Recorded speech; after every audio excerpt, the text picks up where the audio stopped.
porque la arquitectura es el reflejo de la vida social en cualquier sociedad, y donde haya sociedad habrá civilización.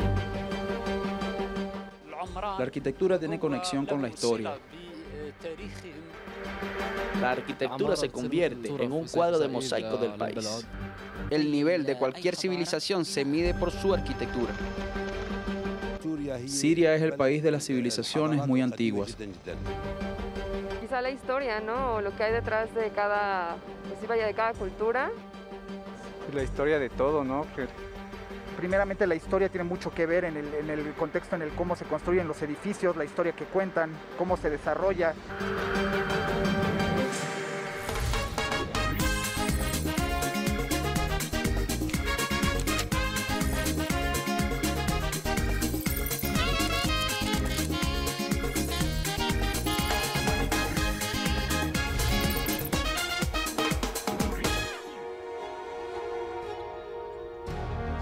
Hola Aarón, bienvenido al Palacio Alacén, acá en la capital siria, Damasco. ¿Cómo estás, Maya? Bienvenidos. Se dice que la arquitectura debe relatar su tiempo y su espacio, pero también anhelar la eternidad, porque no se trata solamente de piedras colocadas sobre otras piedras, pues albergan mucho del alma de la tierra y de sus dueños. Es así, Maya, y es allí donde reside su importancia, porque con el tiempo los edificios se convierten en libros de historia, en los que se materializa la civilización y la autenticidad. Y aquí en Siria, esas construcciones tienen su propia identidad, y es que la arquitectura es el impulsor definitivamente de la civilización. Estamos en un nuevo episodio de Verdades. Alamel Yanud.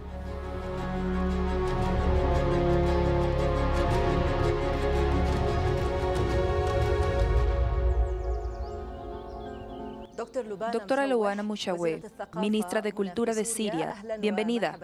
Bienvenidos. Doctora, si la arquitectura es un reflejo de su tiempo y espacio, ¿qué nos informa la arquitectura acá en Siria sobre los hijos de Siria, sobre el país y su tejido social?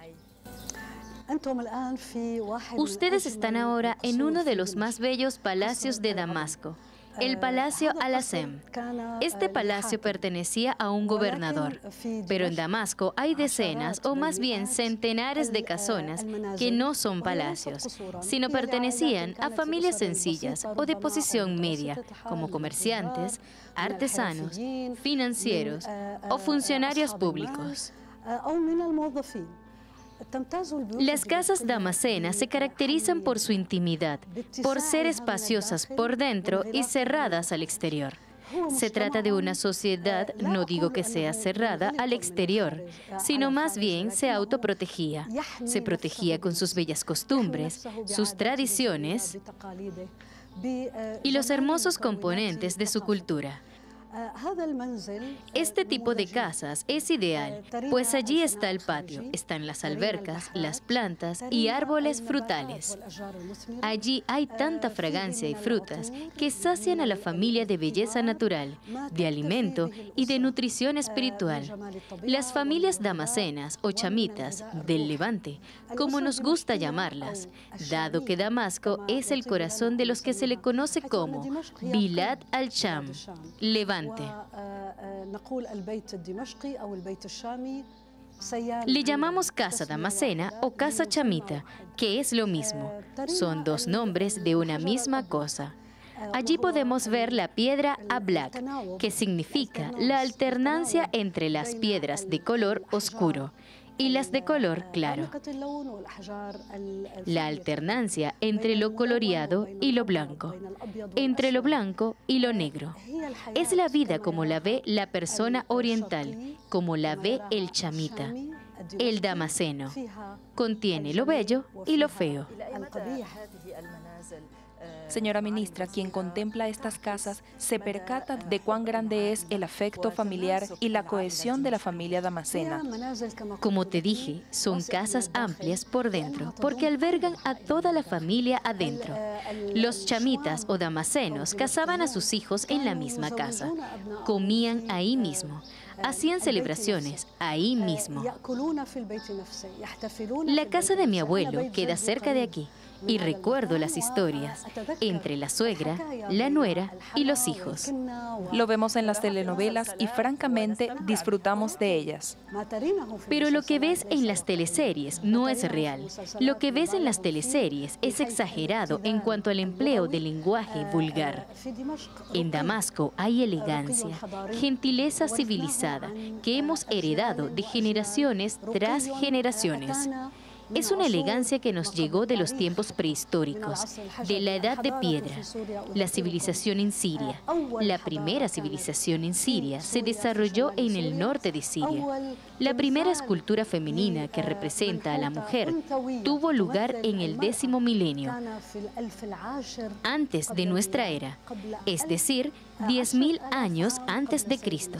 Por tanto, son civilizaciones sucesivas y la casa damascena sintetiza todo esto. Señora ministra, yo aparte de ser periodista también soy un gran apasionado por la arquitectura y desde que llegué a este país he quedado sorprendido por la arquitectura de esta nación. Y quería preguntarle, ¿qué representa en el mundo cultural el patrimonio arquitectónico de Siria? Es un modelo imitable y lo llevamos al Al-Ándalus y de allí a Europa. Incluso el arco gótico surgió a partir de los arcos semicirculares, convirtiéndose en un arco curvo o puntiagudo. El estilo de piedra Ablaq, de 2 colores, lo vemos en los templos en el mundo entero.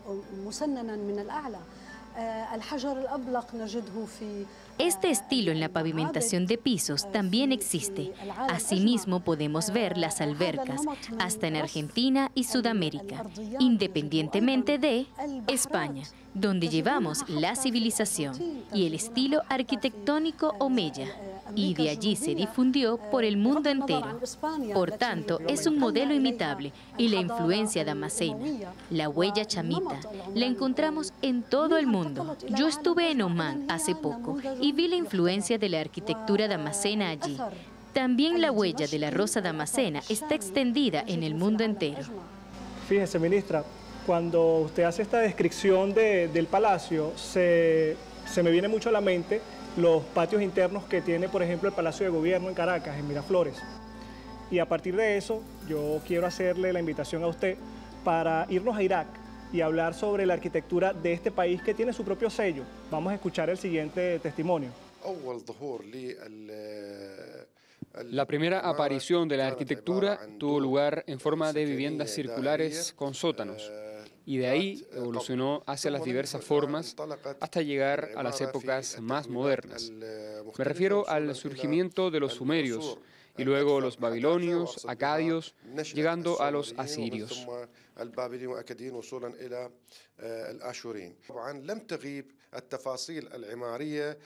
Por supuesto, los detalles y características de la arquitectura antigua todavía persisten en la actual, aunque difiere en la forma. Pero en esencia vemos presentes aún los elementos de la arquitectura antigua.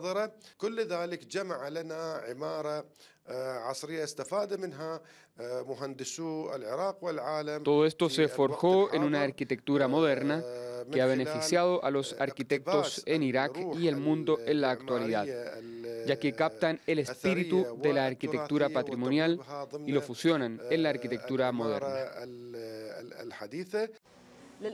Señora ministra, lamentablemente la mano del terrorismo destruyó y saqueó mucho de la cultura de Irak. Pero volviendo a Siria, durante la última década, ¿qué hicieron los años de guerra con este patrimonio cultural? ¿Acaso el nivel de pérdidas es irreversible? Lo que sucedió en Bagdad durante la invasión estadounidense lo pudimos evitar afortunadamente, a saber que nunca imaginábamos que Siria iba a ser blanco del terrorismo internacional de unos 110 países que enviaron a sus mercenarios a Siria. Nunca imaginábamos esto, pues vivíamos tranquilos y en paz. Pero cuando percibimos el peligro, nos movimos. Y yo fui ministra de Cultura desde mediados de 2012 hasta finales de 2014.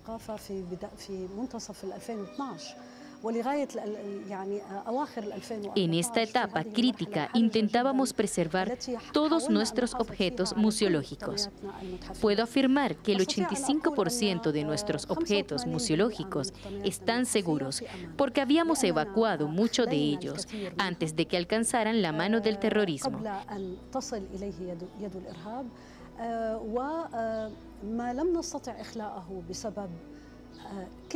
Y lo que no habíamos podido evacuar debido a su voluminoso tamaño, lo preservamos por otros métodos. Tenemos nuestros propios métodos.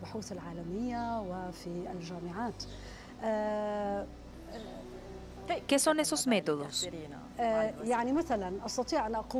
Son métodos inteligentes que ya se estudian en los centros de investigación mundiales y en las universidades. Por ejemplo, podría decirte que un determinado templo lo ocultamos enteramente con sacos de arena,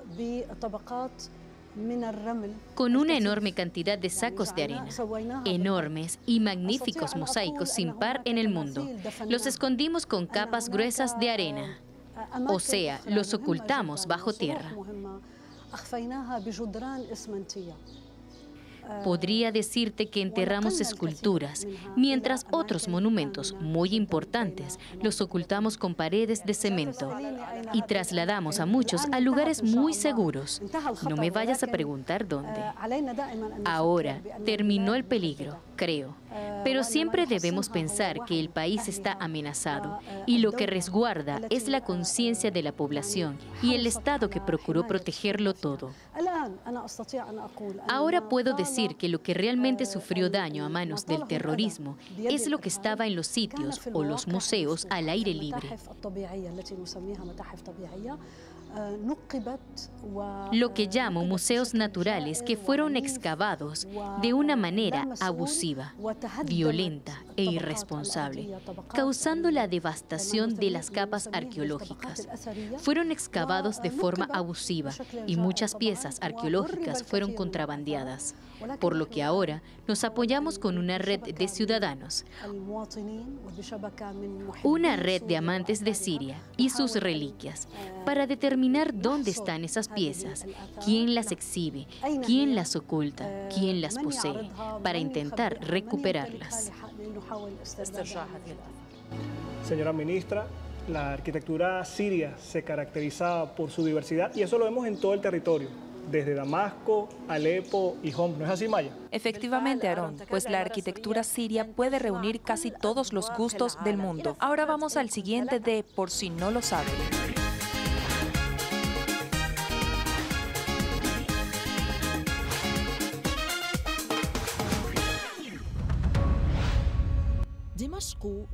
Damasco es una forma de eternidad, lo dijo el escritor norteamericano Mark Twain. ¿Cómo no? Pues se trata de la capital más antigua del mundo. Su historia no se mide por días, meses y años, sino con imperios que Damasco vio su nacimiento, florecimiento y finalmente decadencia. Emiratos, civilizaciones y reinos pasaron por aquí, dejando su huella arquitectónica. Por ello, la historia de la arquitectura en Siria se distingue por una gran riqueza que une fundamentos locales con influencias griegas, romanas, bizantinas y persas, así como incluye elementos de la arquitectura militar del medioevo europeo. La Casa Damascena es la joya de la arquitectura acá y el espejo de la sociedad que tanto hechizó la cámara de los más destacados directores dramaturgos. Su historia data de los siglos XVII y XVIII y consta de 3 partes principales: la sala de recepción, la sala estar y la sala de servicio, además de la alberca de agua que normalmente está situada en medio de la Casa Damascena. Allí te ves cautivado por la variada ornamentación hecha de diversos materiales como madera coloreada, mármol y piedra. Bueno, por si no lo sabías que la arquitectura siria reúne los gustos de toda la gente, ahora eres quien más lo sabe.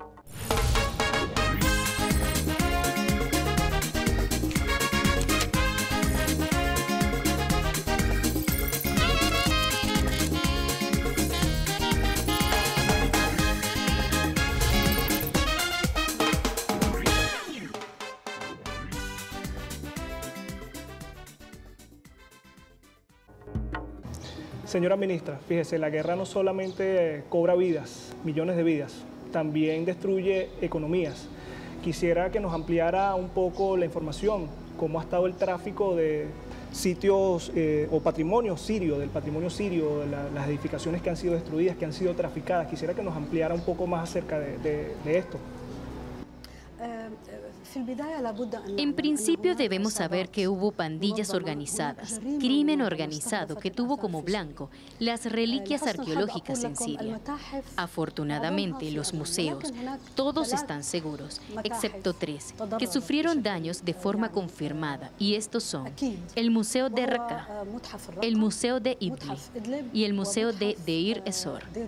Estos 3 museos resultaron dañados porque la embestida en su contra fue muy violenta y los trabajadores de esos museos no pudieron protegerlos. No lograron evacuar o ocultar las piezas que terminaron en manos de contrabandistas y de los cuales muchos fueron contrabandeados. Igual destino corrieron las reliquias de los sitios arqueológicos. ¿Cómo los asaltantes lograron descubrir que en tal sitio había piezas? ¿Cómo supieron que allí, por ejemplo, había una colina arqueológica? Y la colina arqueológica, como ustedes deben saberlo, es un tesoro en sí misma, pero espera a quien haga la prospección allí, ya que tendría sucesivas capas arqueológicas que se remontan a miles de años. Lograron esto gracias a una red que estaba en Alemania, o su principal núcleo, digamos, estaba en Alemania. Ellos tomaban imágenes satelitales, los enviaban directamente a dichas pandillas para que hicieran prospección en las zonas donde pudiera haber piezas arqueológicas. Esto por una parte. Muchas piezas fueron traficadas a través de Turquía y otras a través del Líbano. Señora ministra, ahora que sigue hablando de patrimonio, quisiera invitarla también a conocer la ciudad de los rascacielos más antigua del mundo. ¿No es así, Maya? Aaron, no estamos hablando de la ciudad estadounidense de Manhattan, sino de Yemen, donde existen los más antiguos rascacielos. Vamos a conocerlos precisamente en Shivan sobre el mapa.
Señora ministra, la Manhattan del desierto en Yemen corre riesgo de desboronamiento, ya que su conservación es casi imposible a causa de los años de guerra que quizás abarcaron, con muchos vestigios culturales y arqueológicos en Yemen.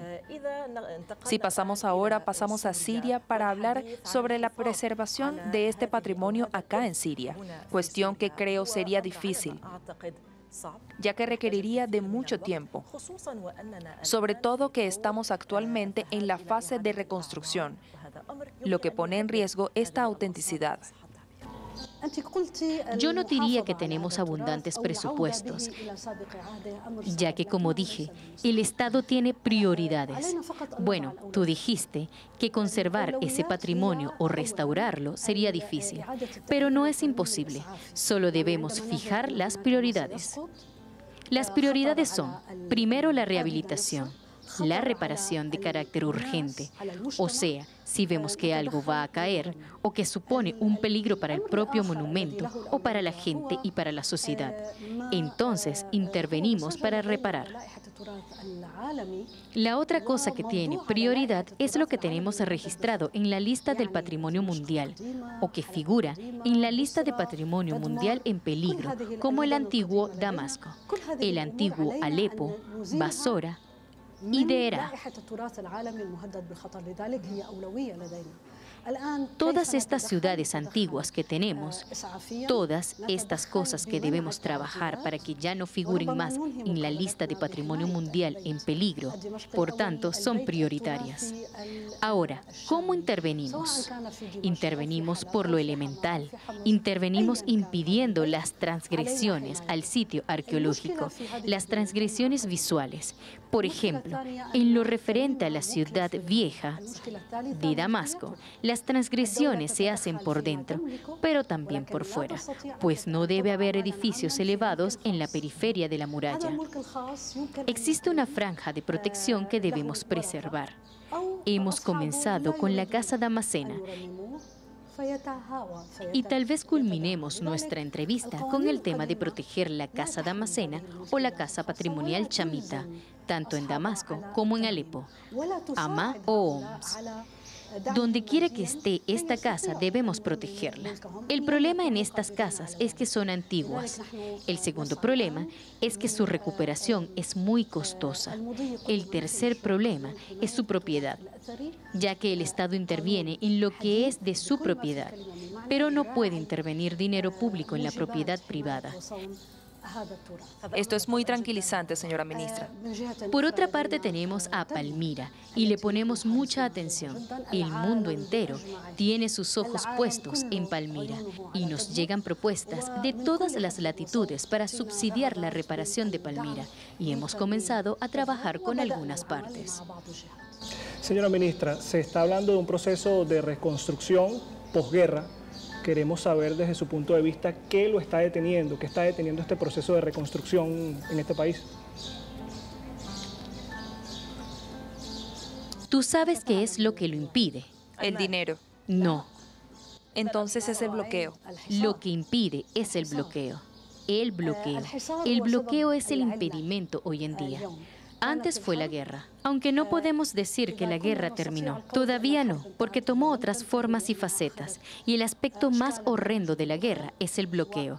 Ese bloqueo que lo quieren asfixiante, lo quieren devastador por dentro. Quieren que la sociedad siria se desmorone por dentro. Quieren que el sirio se desmorone. Pero ¿qué va? Pues el heredero de una civilización de 12.000 años no se desmorona así como así, porque tiene fe en su cultura y que puede reconstruir lo que fue derrumbado. Pero las cosas requieren tiempo. Hay un bloqueo que nos incapacita. Te doy un ejemplo muy sencillo. El bloqueo no nos deja sin capacidad para reparar o encontrar piedras parecidas a esta piedra, por ejemplo. Esto es lo más sencillo.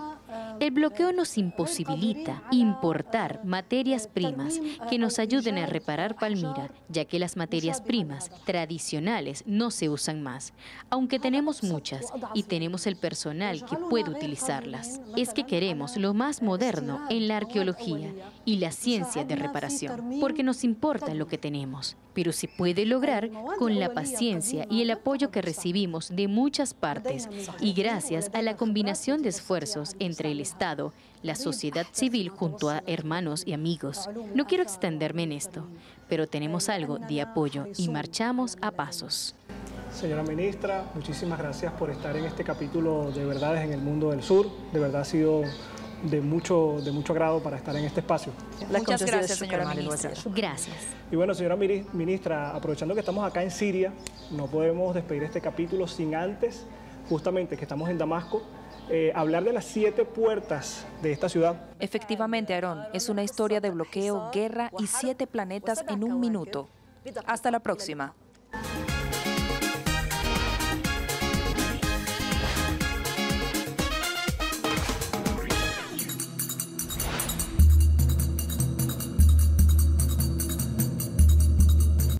Las 7 puertas de Damasco y 7 planetas en un minuto. Comenzamos con Basharki y el astro Sol.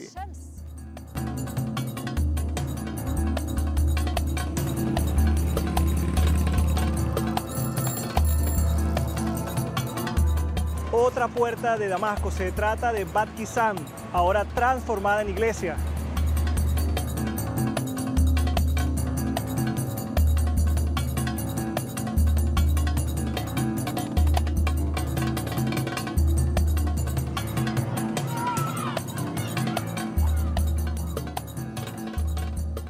Y aquí esta es la puerta de Bab al-Salam.